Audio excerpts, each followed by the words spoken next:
Hi പ്രിയമുള്ള സുഹൃത്തുക്കളെ, വഖഫ് ലോകത്തെ മുഴുവനും കാർന്ന് തിന്നുന്ന രൂപത്തിലേക്കായി മാറിയപ്പോൾ MLA-മാരും MP-മാരും രാഷ്ട്രീയ പ്രമുഖരും മതമേലധ്യക്ഷന്മാരുമൊക്കെ സംസാരിക്കാൻ തുടങ്ങി. അവർക്ക് മനസ്സിലായി, ഇനിയും നമ്മൾ പൊതുജനത്തെ വിഡ്ഢി എന്ന് വിളിച്ചാൽ നമുക്ക് വോട്ട് ചെയ്ത് വിജയിപ്പിച്ച ആളുകൾ വീണ്ടും നമുക്ക് വോട്ട് ചെയ്യേണ്ടി വരുന്ന ഒരു ദിവസം വരും. നമ്മൾ വോട്ടിന് വേണ്ടി യാചിച്ച് അണികളുമായി ഇവരുടെ വീടുകൾ കയറി ഇറങ്ങുന്ന ഒരു ദിവസം വരും. അന്ന് അവരതിന് പ്രതികാരം ചോദിക്കും. അവരുടെ സമ്മതിദാനാവകാശം ആരുടെയും പ്രേരണയില്ലാതെ തന്നെ രേഖപ്പെടുത്താൻ ഒരു അവസരം കിട്ടിയാൽ അന്നിവരിത് നമ്മളോട് പകരം ചോദിക്കും എന്ന് മനസ്സിലാക്കിയ രാഷ്ട്രീയ പ്രമുഖർ ഇപ്പോഴിതാ വഖഫ് എന്ന വിഷയത്തെ സംബന്ധിച്ച് വായ തുറന്നിട്ടുണ്ട്. ഇതുവരെ തങ്ങൾക്ക് എന്ത് പ്രശ്നം വന്നാലും ശരി, പാർലമെന്റിലും ലെജിസ്ലേറ്റീവ് അസംബ്ലിയിലും രാജ്യസഭയിലും ലോക്സഭയിലുമൊക്കെ നമ്മുടെ പ്രശ്നങ്ങൾ അവതരിപ്പിക്കാൻ, ആ പ്രശ്നങ്ങൾക്ക് പരിഹാരമുണ്ടാക്കാൻ, നമ്മുടെ രാജ്യത്തെ വികസിപ്പിക്കാൻ, അതുവഴി നമുക്ക് ആനുകൂല്യങ്ങൾ ഉണ്ടാക്കിയെടുത്തരാൻ നമ്മൾ വോട്ട് ചെയ്ത് വിജയിപ്പിച്ച ജനപ്രതിനിധികൾ, മന്ത്രിമാർ, പ്രതിപക്ഷങ്ങൾ, മറ്റ് രാഷ്ട്രീയ പ്രമുഖരൊക്കെ നമുക്ക് വേണ്ടി സംസാരിക്കും എന്ന തിരിച്ചറിവുണ്ടായിരുന്നു ജനതയ്ക്ക്. പക്ഷേ അവരെ ബാധിക്കുന്ന ഒരു പിടി പ്രശ്നങ്ങൾ വന്നപ്പോഴൊന്നും അവരെ തിരിഞ്ഞു നോക്കാത്ത ജനപ്രതിനിധികളെ നാളെ ജനം തെരുവിൽ കൊണ്ടുവന്ന് വിചാരണ ചെയ്യും.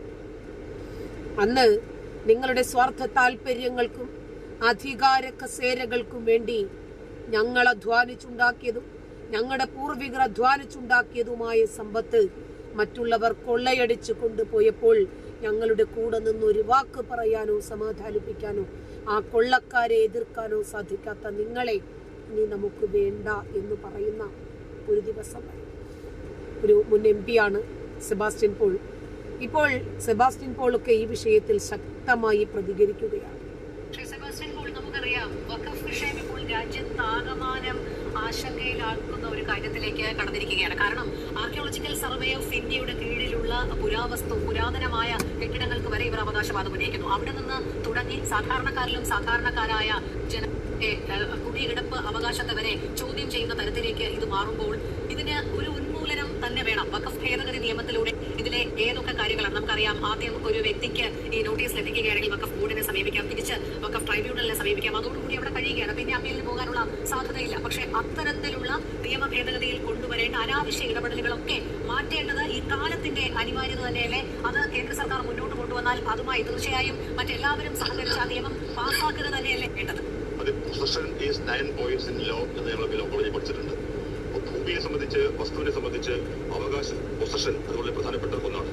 അഡ്വാൻസ് പൊസഷൻ തുടങ്ങിയ പല നിയമതത്വങ്ങളും അക്കാര്യത്തിലുണ്ട്. അങ്ങനെയുള്ള അവസ്ഥയിൽ ഞാൻ പണം കൊടുത്ത് രാജ്യത്തെ നിയമമനുസരിച്ച് രജിസ്റ്റർ ചെയ്ത് വാങ്ങിയ ഭൂമി നാളെ അത് എന്റേതല്ല മറ്റൊരാളാണ് എന്ന അവകാശവാദം ഉണ്ടായാലോ? അൺസർട്ടനിറ്റി, അനിശ്ചിതത്വം, ആ അവസ്ഥയിൽ എങ്ങനെ എനിക്ക് മുന്നോട്ട് പോകാൻ കഴിയും? അപ്പൊ അവിടെയാണ് അത് വഖഫ് നിയമം അവരുടെ അവകാശവാദം ഉന്നയിക്കുന്നവരുടെ നിലപാടിനെ സാധൂകരിക്കുന്നുണ്ടെങ്കിൽ ആ നിയമത്തിൽ എന്തോ പോരായ്മയുണ്ട്. ആ പോരായ്മ കണ്ടെത്തി അതിന് പരിഹാരം ഉണ്ടാക്കേണ്ടത് പാർലമെന്റിന്റെ ചുമതലയാണ്. അതുകൊണ്ട് എവിടെ നിന്ന് എന്തെല്ലാം എതിർപ്പ് ഉണ്ടായാലും പാർലമെന്റ് ഉത്തരവാദിത്വ ആ ജോലി നിർവഹിക്കും. വളരെ ഒപ്രസീവ് ആയി നിലനിൽക്കുന്ന മതസാമുദായിക നേതാക്കൾ എതിർത്തോട്ടെ, അവരുടെ ജോലി അതാ. രാജ്യത്തിന്റെ ഏത് തരത്തിലുള്ള നവീകരണത്തിനും എതിര് നിൽക്കുക എന്നതാണ് അവരുടെ എക്കാലത്തെയും നയങ്ങൾ. പക്ഷേ രാജ്യത്തിന്റെ പുരോഗതിയും ജനങ്ങളുടെ വികസനവും ലക്ഷ്യം വെച്ചിട്ടുള്ള സർക്കാർ അത് പാർലമെന്റിൽ പാസ്സാക്കി എടുക്കണം. അതവരുടെ ബാധ്യതയാണ്. ഈ വഖഫ് നിയമ വ്യവസ്ഥകളിൽ മാറ്റം വരുത്തും എന്നാണ് ഞാൻ കരുതുന്നത്. തീർച്ചയായും അങ്ങ് എറണാകുളത്തിന്റെ MP കൂടിയായിരുന്നു. ഇപ്പോൾ നിലവിൽ എറണാകുളത്തെ MP-യോ അല്ലെങ്കിൽ അവിടുത്തെ MLA-മാരോ ആരും ഈ സമരഭൂമിയിലേക്ക് പോകുന്നില്ല. അവർ അവിടെ അവരുടെ ആവശ്യവുമായി സമരം നടത്തുകയാണ്. അങ്ങ് ഞാൻ ഒരു അപ്പത്തറ്റിക്കൽ ക്വസ്റ്റ്യൻ ആണ് എങ്കിൽ കൂടി അങ്ങ് എറണാകുളം MP ആണ് ഇപ്പോൾ ഇരിക്കുന്നതെങ്കിൽ അങ്ങ് ഈ സമരഭൂമിയിൽ പോകുമായിരുന്നു, അവർക്ക് പിന്തുണ നൽകുമായിരുന്നു. ഇന്ന് അങ്ങ് MP ആണ് എന്നുള്ള നിലയിലെങ്കിലും അങ്ങ് ഈ സമരഭൂമിയിലേക്ക് പോകാൻ മനസ്സ് വെക്കുന്നുണ്ട്. അത് തീർച്ചയായും ആ സമരം ചെയ്യുന്നവർ സാധാരണ മനുഷ്യരാണ്. അവർ ഭൂവുടമകളൊന്നുമല്ല, മത്സ്യത്തൊഴിലാളികൾക്ക് കടലിൽ പോകുന്നവരാണ്. അവർക്കുള്ളത് ആ ഭൂമിയാണ്, ആ കിടപ്പാടമാണ്. അത് അവരെ കൈക്കൂലി വാങ്ങിച്ചതും അവരുടെ കയ്യിലുള്ള കള്ളപ്പണവും ബിനാമി പണവും ഒന്നുമല്ല. അവർ എല്ലുമുറിയ പണിയെടുത്ത പണം, അവർക്കൊന്ന് കേറിക്കിടക്കാൻ ഒരു കൂര അത്രയേ വേണ്ടൂ. അമ്പരചുംബികളായ കൊട്ടാര സൗധങ്ങളോ ഗൾഫ് രാഷ്ട്രങ്ങളിലുള്ള വലിയ വലിയ ഫ്ലാറ്റുകളോ ഒന്നും അവർക്ക് വേണ്ട. കോടാനുകോടി രൂപയുടെ സമ്പത്തിന് വേണ്ടിയിട്ടല്ല ആ പാവങ്ങൾ പൊതുനിരത്തിലിറങ്ങി സമരം ചെയ്യുന്നത്, അവരുടെ കിടപ്പാടത്തിന് വേണ്ടിയാണ്. സംരക്ഷിക്കുന്നതിനുള്ള അവരുടെ സമരത്തിൽ പങ്കുചേരുക എന്നത് ന്യായബോധമുള്ള ഏത് ജനപ്രതിനിധിയുടെയും ഉത്തരവാദിത്വമാണ്. വ്യക്തിപരമായ ചില അസൗകര്യങ്ങളും ഒക്കെ ഉള്ളത് കൊണ്ട് ഞാനവിടെ പോയിട്ടില്ല, എന്നെ അങ്ങോട്ടേക്ക് ക്ഷണിച്ചിട്ടുമില്ല. പക്ഷെ അവസരം കിട്ടുന്ന മുറയ്ക്ക് അവരോട് ഐക്യദാർഢ്യം പ്രകടിപ്പിക്കുന്നതിന് എനിക്ക് മടിയില്ല. അത് ചെയ്തുകൊണ്ടിരിക്കുന്ന ആളുമാണ് ഞാൻ. അല്ല, അവർക്ക് ആവശ്യപ്പെടുമ്പോൾ എന്നല്ല, ഒരു ജനപ്രതിനിധി എന്ന നിലയ്ക്ക് സെബാസ്റ്റ്യൻ പോളിനാണെങ്കിലും ശരി, അവിടെ പോയി അവരുടെ ആ ഒരു വേദനയിൽ പങ്കുചേർന്ന് അവരോട് ഐക്യപ്പെടുകയും പാർലമെന്റിലെ ഈ വിഷയം അവതരിപ്പിക്കണമെന്നും ബില്ല് പാസാക്കിയെടുക്കേണ്ടുന്ന ചുമതല സർക്കാരിനാണെന്നും ഒരു നല്ല വാക്ക സമരപന്തലിൽ പോയി അവരോട് പറഞ്ഞാൽ ആ പാവങ്ങളുടെ കണ്ണീരൊപ്പുന്നതിനൊപ്പമാണിത്. അവർ തീർച്ചയായും ഡോക്ടർ സെബാസ്റ്റ്യൻ പോളിനെ അങ്ങോട്ട് ക്ഷണിക്കും. പരസ്യമായി അദ്ദേഹം നമ്മുടെ ചാനലിൽ പരസ്യമായി അദ്ദേഹത്തിന്റെ നിലപാട് പറയുന്നു, ന്യായം പറയുന്നു. അതുകൊണ്ട് എറണാകുളത്തിന്റെ മുൻ MP കൂടിയാണ്, അഭിഭാഷകനാണ്, ഇക്കാര്യങ്ങൾ കൃത്യമായി ബോധ്യമുള്ള വ്യക്തി കൂടിയാണ്. അപ്പോൾ ഈ വഖഫ് നിയമ ഭേദഗതി വരുമ്പോൾ ഇവരുടെ ദുഃഖങ്ങൾ, ഇവരുടെ പ്രയാസങ്ങൾ മാറുമെന്ന് തന്നെയാണോ അങ്ങ് വിശ്വസിക്കുന്നത് അഡ്വക്കേറ്റ് സെബാസ്റ്റ്യൻ? അല്ല, ഞാൻ പൂർണ്ണമായും പറയുന്നില്ല. കാരണം ഏതെങ്കിലും നിയമം നിർമ്മാണ നിമിത്തമോ നിയമ ഭേദഗതി നിമിത്തമോ പരിഹരിക്കാൻ കഴിയാത്ത സങ്കീർണതകൾ ചില വിഷയങ്ങളിൽ ഉണ്ടാകും. ഇവിടെ ഇപ്പോൾ ഇതിനകത്ത് ഒരു വസ്തുവിന്റെ അവകാശ തർക്കം മാത്രമല്ല, രണ്ട് സമുദായങ്ങൾ തമ്മിൽ, രണ്ട് മതസ്ഥർ തമ്മിലുള്ള സംഘർഷമായി കൂടി ഇത് മാറിയിട്ടുണ്ട്. ചില വലിയ തോതിലുള്ള അഭിപ്രായ വ്യത്യാസം ഈ ഇരുവിഭാഗത്തിനും ഉണ്ടായിട്ടുണ്ട്. അപ്പോൾ അവയ്ക്കെല്ലാം കൂടി പരിഹാരം കണ്ടെങ്കിൽ മാത്രമേ ഇതിനൊരു ശാശ്വതമായ പരിഹാരം ഉണ്ടാവുകയുള്ളൂ. അതുകൊണ്ട് വഖഫിന് ഉണ്ട് എന്ന് പറയപ്പെടുന്ന അധികാരവും അവകാശവും അത് പൂർണ്ണമായും അവർ വിട്ടൊഴിയും എന്നൊന്നും ഞാനിപ്പോൾ കരുതുന്നില്ല.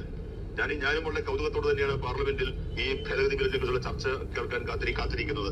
അതുകൊണ്ടാണ് പ്രായോഗികമായ ബുദ്ധിയോടെ, ഉത്തരവാദിത്വ ബോധത്തോടെ, നിയമത്തോടുള്ള ബഹുമാനത്തോടെ പാർലമെന്റ് ഈ കാര്യത്തിൽ ഇടപെടൽ നടത്തും എന്ന് ഞാൻ കരുതുന്നത്. വളരെയധികം നന്ദി. കാരണം ഇത് സാധാരണക്കാരനെ ബാധിക്കുന്ന പ്രശ്നമാണ്.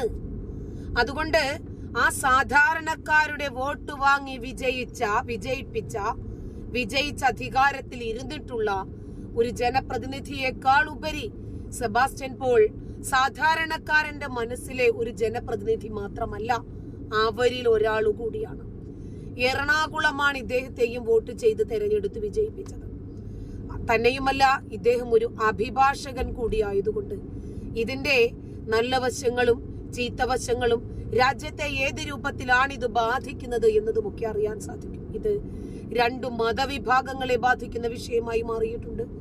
രണ്ട് രാഷ്ട്രീയ താല്പര്യങ്ങൾക്ക് അനുകൂലമായും പ്രതികൂലമായും പ്രവർത്തിക്കുന്ന രൂപത്തിലേക്ക് ഈ വിഷയം മാറിയിട്ടുണ്ട്. ഈ വിഷയത്തെ കൂടുതൽ സങ്കീർണതകളിലേക്ക് എത്തിക്കാതെ എത്രയും പെട്ടെന്ന് പരിഹരിക്കേണ്ടുന്ന ബാധ്യത ഏറ്റെടുത്തിരിക്കുന്നത് സാക്ഷാൽ പ്രധാനമന്ത്രിയാണ്. അദ്ദേഹം ശീതകാല സമ്മേളനത്തിൽ അവതരിപ്പിച്ച 15 ബില്ലിൽ 1 വഖഫ് ബില്ലായിരുന്നു. ഈ ബില്ല് പാസാക്കിയെടുക്കും എന്ന് പറഞ്ഞത് അമിത്ഷായാണ്. അതുകൊണ്ട് പ്രധാനമന്ത്രിയുടെയും കേന്ദ്ര ആഭ്യന്തരമന്ത്രിയുടെയും വാക്കിനെ ജനങ്ങൾ വിശ്വസിച്ച് പ്രതീക്ഷയോടുകൂടി കാത്തിരിക്കുന്നു. അതിന് ഒരു നല്ല രൂപത്തിൽ ഒരു സമാപ്തി ഉണ്ടാകട്ടെ എന്ന് ആഗ്രഹിക്കുന്നു. നന്ദി.